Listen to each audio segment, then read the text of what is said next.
कर्नाटक के गोकर्ण की पहाड़ियों में स्थित एक रहस्यमयी गुफा में दो बच्चियों के साथ मिली रूसी महिला नीना कुटीना और मोही के कई रहस्यों से अब पर्दा उठा है। नीना का पति भी सामने आया है।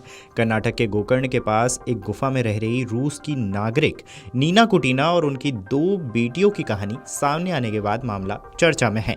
नीना अपने बच्चों के साथ कई महीनों से एक सुनसान गुफा में रह रही थी।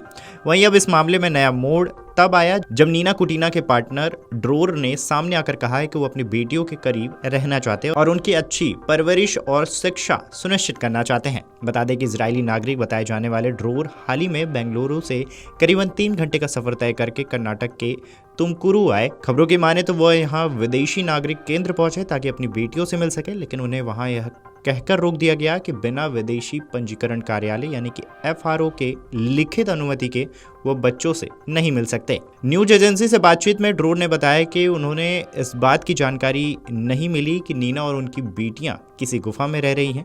उन्होंने कहा है कि मुझे पता था कि वो गोकर्ण में है, लेकिन गुफा में रह रही हैं इसका अंदाजा नहीं था। हमारी आखिरी मुलाकात गोकर्ण के मुख्य बीच पर हुई थी। मैं कुछ दिन वहां था। उन्होंने यह भी बताया कि मार्च 2025 में उन्होंने भारत छोड़ दिया था और उसके बाद कई बार नीना से फोन पर बातचीत हुई थी। उन्होंने कहा है कि मुझे समझ में आया है कि उसका वीजा कुछ महीने पहले खत्म हो गया था, लेकिन मैं उसकी मदद नहीं कर पाया। ड्रोर ने साफ किया है कि उनका इरादा बच्चों को मां से अलग करने का नहीं है। उन्होंने कहा है कि मेरी बेटियां अपनी मां के बहुत करीब हैं।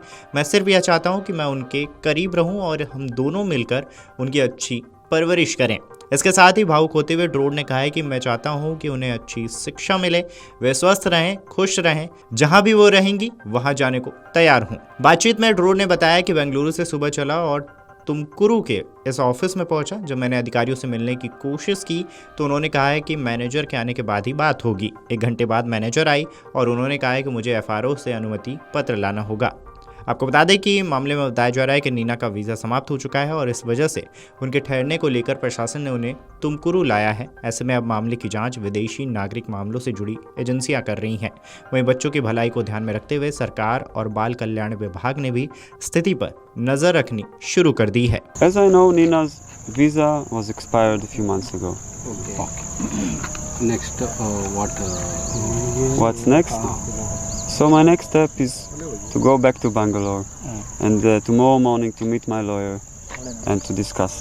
Okay, thank you. What's the step Nina will take? She's staying here only or then back to... Nina cannot choose, but as I understand, the police, they are going to deport her unless something will change.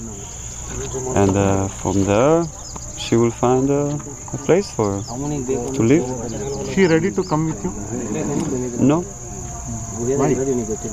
Like we're no longer together, and she doesn't really want me to be in touch with my daughters.